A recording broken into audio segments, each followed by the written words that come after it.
Assalamualaikum warahmatullahi wabarakatuh. Jadi di sini saya dengan Mas Peggy Setiawan dan Mas Hasan Basadi atau alias Robi yang kalian duga-duga itu bahwa Mas Hasan ini adalah saya dan Mas Peggy ini adalah anak dari petinggi dari Cirebon gitu. Ya. Jadi itu tidak benar adanya. Jadi tolong netizen stop ngebully dan stop yang namanya bikin berita hoax. Karena ini sangat merugikan Mas Peggy. Ya, cocok logi. Iya betul. Cocok logi juga. Dan ini sangat merugikan Mas Hasan juga seperti itu. Jadi Mas Peggy, Mas Hasan dan keluarganya itu kalau keluar itu jadi tidak nyaman lagi, itu jadi tidak bebas lagi. Jadi Mas Rama dan Mas Hasan tuh dua orang yang berbeda ya? Betul. Iya, berbeda. Berbeda. Nih coba di zoom ya. Boleh. Nih satu ini Mas Rama. Enggak ya. Nah ini Mas Hasan atau Mas Robi panggilannya. Mas Peggy, ada yang mau dikatakan kok? Cukup ya. Oke. Halo, assalamualaikum warahmatullahi wabarakatuh. Jumpa lagi di channel Mesjo Alvisa.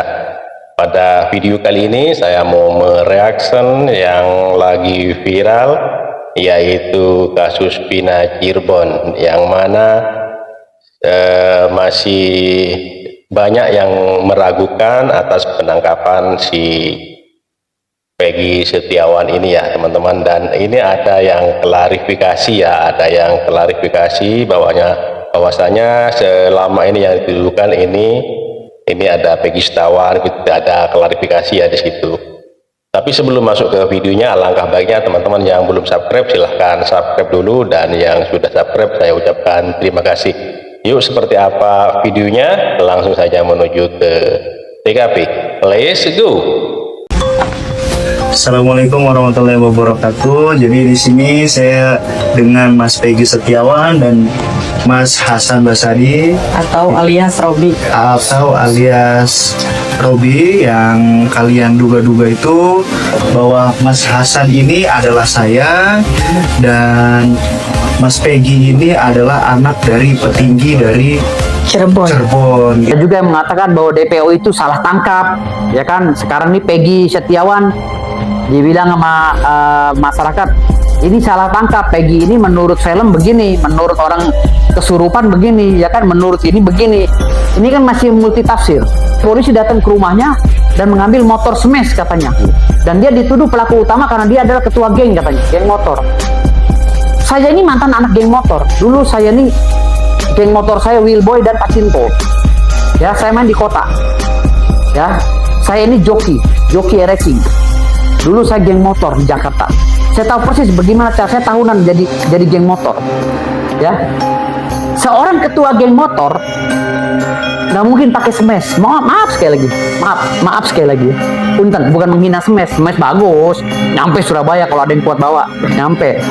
Bagus. Ini bukan masalah mereknya. Ini analogi yang saya berikan. Ketua geng motor, anak buahnya pakai ninja, anak buahnya pakai ketua gengnya begini.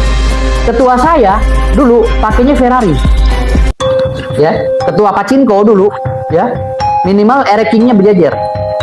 Ya, namanya Bang Bule itu ketua Pacinko. Pasukan Cina Kota. Saya kan anggotanya. Kalau kita ke Jakarta, Jawa Barat ya kan, perang sama anak motor Jawa Barat pakai begini, pakai rantai yang di ujungnya ada pisaunya. Emang tradisi geng motor tuh dari dulu begitu. Sejak zaman saya juga begitu, tahun 90-an kami udah ikut geng motor. Kami pergi ke puncak, ntar perangnya sama orang Cianjur, geng motor Cianjur, perang pakai rantai, naik motor, sambil naik motor gaya-gayaan. Ada yang mati kebacok, itu biasa itu. Geng motor, tapi ketua geng motor nggak ada yang pakai. Yes. Ya. Ini analoginya ya, analogi. Dan ketua geng motor nggak ada yang, maaf sekali lagi, nggak ada yang jadi tukang, nggak ada yang nguli. Ketua geng motor tuh privat, dia naik ke hotel, apartemen, ya kan, ngerokok kadang-kadang.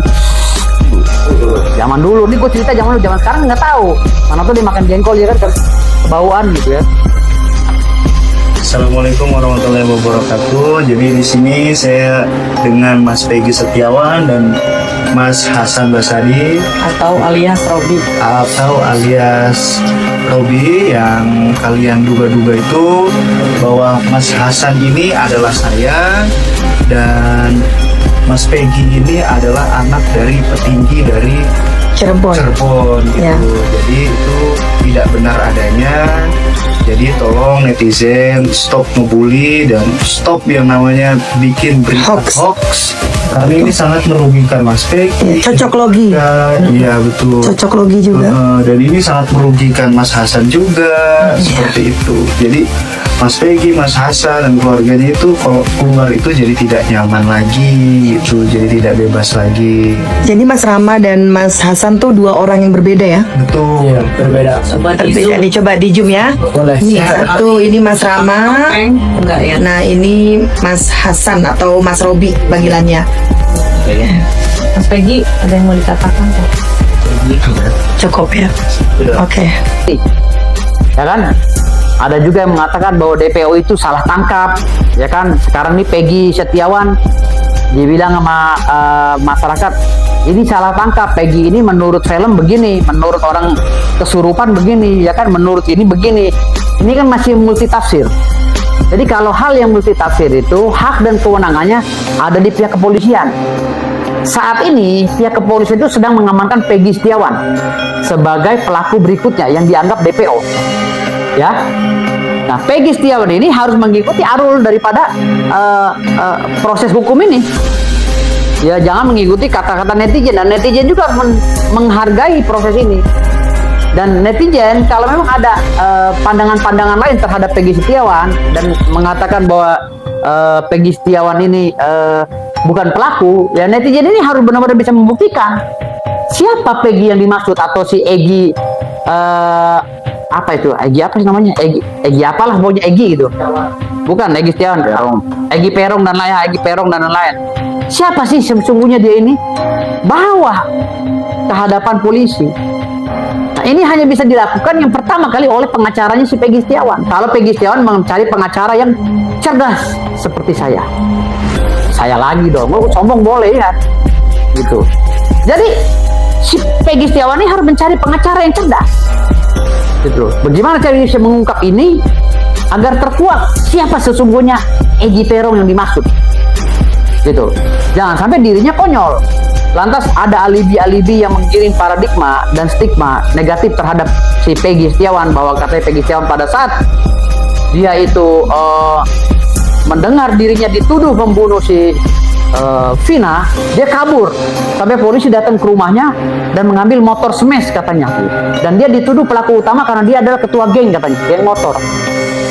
Saya ini mantan anak geng motor, dulu saya ini geng motor saya Wheelboy dan Pacinko, ya saya main di kota, ya saya ini joki ereking, dulu saya geng motor di Jakarta, saya tahu persis bagaimana cara saya tahunan jadi geng motor, ya. Seorang ketua geng motor nggak mungkin pakai smash. Maaf sekali lagi. Maaf sekali lagi. Punten, bukan menghina smash. Smash bagus. Nyampe Surabaya kalau ada yang kuat bawa. Nyampe. Bagus. Ini bukan masalah mereknya. Ini analogi yang saya berikan. Ketua geng motor, anak buahnya pakai ninja, anak buahnya pakai ketua gengnya begini. Ketua saya dulu pakainya Ferrari. Ya, ketua Pacinko dulu, ya. Minimal erekingnya berjejer. Ya namanya Bang Bule itu ketua Pacinko, pasukan Cina Kota. Saya kan anggotanya. Kalau kita ke Jakarta Jawa Barat ya kan, perang sama anak motor Jawa Barat pakai begini, pakai rantai yang di ujungnya ada pisaunya. Emang tradisi geng motor tuh dari dulu begitu. Sejak zaman saya juga begitu, tahun 90-an kami udah ikut geng motor. Kami pergi ke puncak, ntar perangnya sama orang Cianjur, geng motor Cianjur, perang pakai rantai, naik motor, sambil naik motor gaya-gayaan.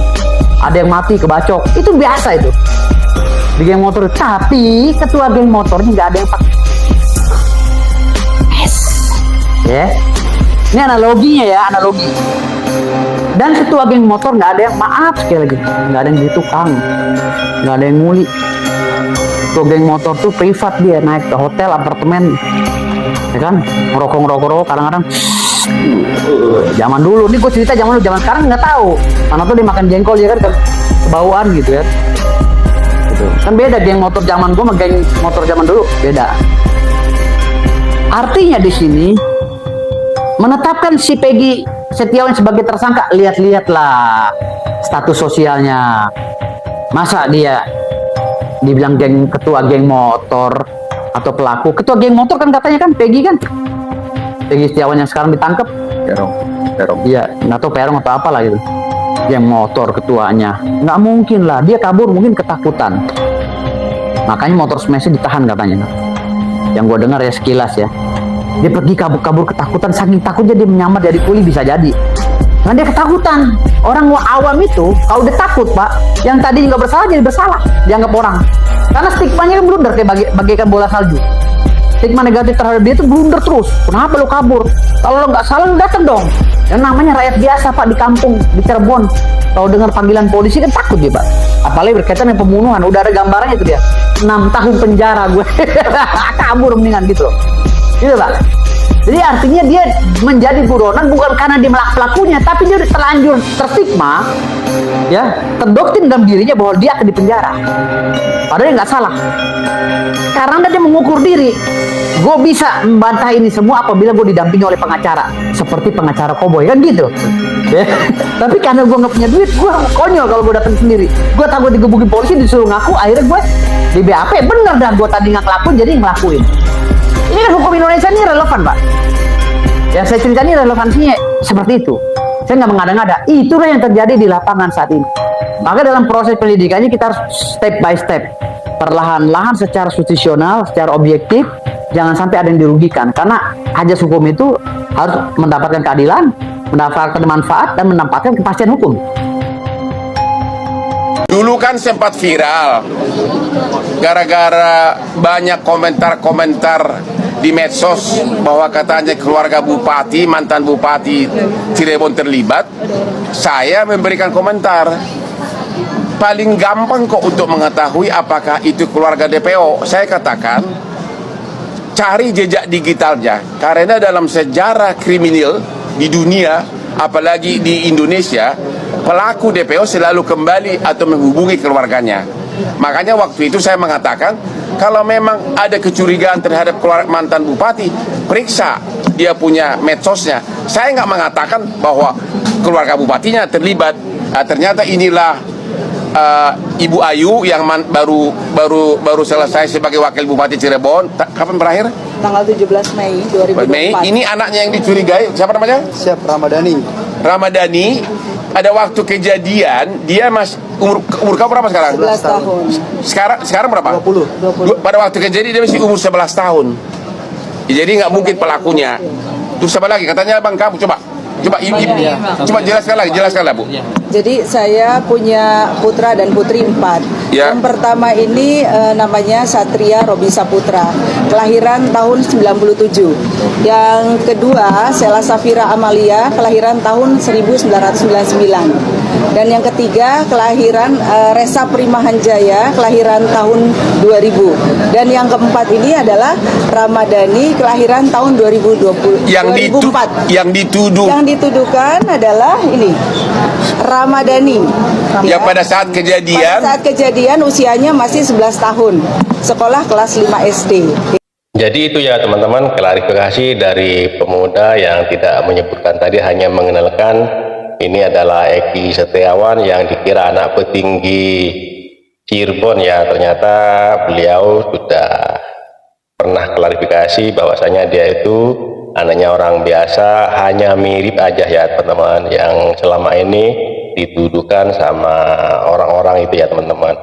Dan di situ banyak yang membahas tentang penangkapan si Peggy Setiawan ini, dan itu banyak yang mendapat komentar-komentar dari para netizen itu ya teman-teman. Oke, terima kasih buat teman-teman semua yang sudah meramaikan channel ini.